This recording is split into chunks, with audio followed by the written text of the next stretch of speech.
Hi and welcome back to my channel. Today we've got a micro brand I've never featured before.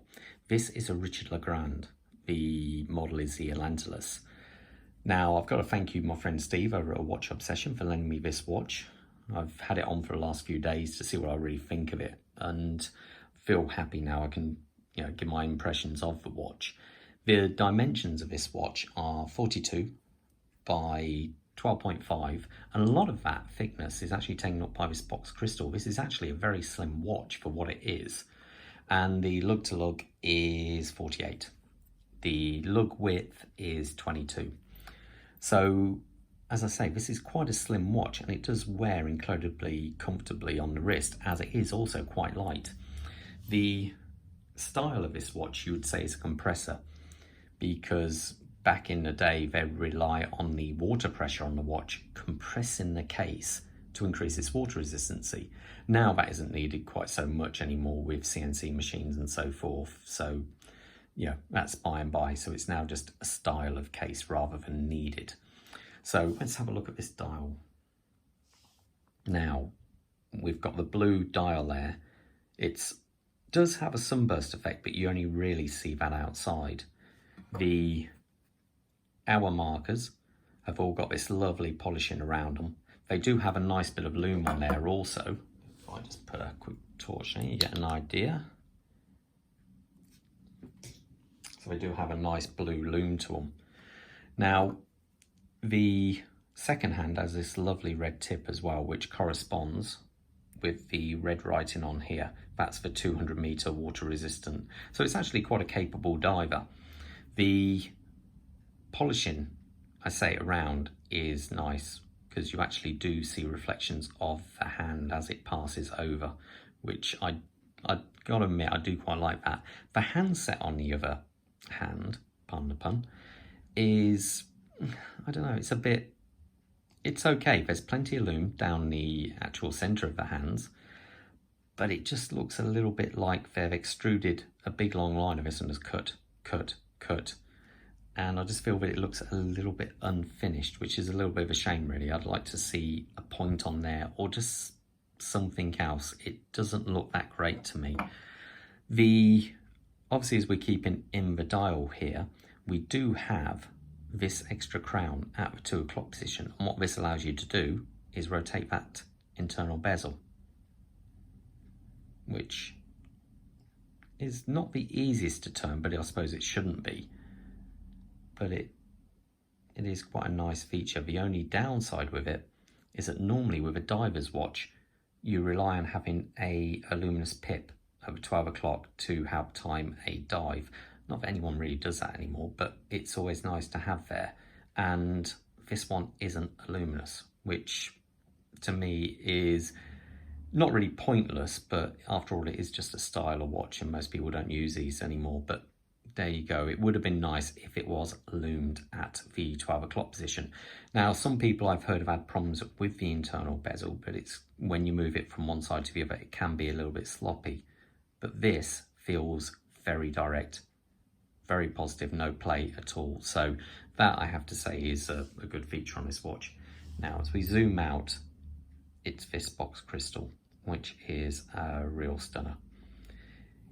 You can see the way it builds up and then flattens off at the top, and you get this lovely distortion on the edges. It does have AR coating. Now, it would have been nice if this was a sapphire crystal, but it's a halfway. It's not mineral crystal, it's not sapphire crystal, it's actually sapphire coated. I've never had any experience with sapphire coated crystals, so I can't tell you how well they put up to the occasional knock. Do they scratch or whatever? So unfortunately, I can't really, without having this for a year or so and wearing it every day, I wouldn't really know. So I can't really advise you on that. But it does look nice. It does have AR coating, and just the aesthetics of it are super. Now, as we come out, we have let's zoom in so you get a better view. We have this nice finishing on the bezel along here. The bezel, and then on the underside here we have nice polish work. You can see on the 2 crowns here we have this nice hatching across the side. And as we come around here, all very nice finishing, and then there's this, nothing. Unfortunately, it doesn't look like they did anything there.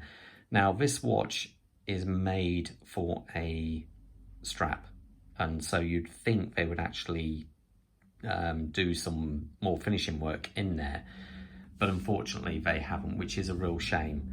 If it was to be on a bracelet, then that would all be hidden and it wouldn't be a problem. But there again, we are talking about a watch which costs approximately 250 euros, I believe it is, over in Europe. So it is a cheap watch, but yeah, would have been nice if that was finished. Now, with two crowns, the lower crown is for time setting, and it is a screw down crown. So it is a Seiko movement. So basically, where you normally pull this out to hand wind a watch, next click, nothing happens. Because what the next click would be is the date setting, and there is no date on here, so nothing happens. The next click is for setting the time and hacking the watch. So it is strange that you have this ghost setting halfway. Now I'll screw that back in. It's not too hard to screw in, actually, it's quite nice. Now, if I turn the watch around, the case back is a little bit more interesting. We have this etched in Viking ship. We obviously have all the writing around here, automatic Atlanticus, 200 meter water resistance, and stating that it's got the NH35 movement. Now that movement can be found in a lot of watches. Sorry, screw down case back as well. Now it can be found in a lot of watches, and some people find a bit hit and miss when it comes to accuracy, but this one, I'm delighted to say, is really good. It's keeping 2 seconds a day, I've found, which is pretty damn impressive. So, you know, hats off. I've seen a few other people who have these who also say they are doing very well for accuracy. It does make me think, do Richard Legrand regulate the watch? I don't know, but these do seem to be quite good. So I can't really fault the watch in that way at all. Let me put it on my wrist so you get an idea. Wrist check, I'm wearing a Corum Jumping Hours at the moment, limited edition, which also is a 42mm watch actually. Now, my wrist size is a fraction over 7 inches. So it will give you an idea. And there you go. It really is a comfortable watch on the wrist. I can't fault it at all. Now I must state that this actually isn't the original strap which comes with the watch. The one which does looks like a black sort of like Kevlar style strap, but it isn't that great and it's a little bit stiff. This one really does match the watch well, being that it's blue with the red accents like you find on the second hand and the red text on the dial. You could also, if you wanted to, if you wore a suit or wanted it to look a little bit more, sort of like a little bit more upmarket, you could put it on a nice leather strap, but the decision is purely yours. So, what do you guys think to the brand? Is it a brand you'd consider? I think at the 250 euro price, this is pretty good. There are other brands, obviously, but would you consider this for something different? Okay, leave any comments below and I'll try and get back to you as soon as I can. All the best. I'll see you at the next review. Stay safe out there.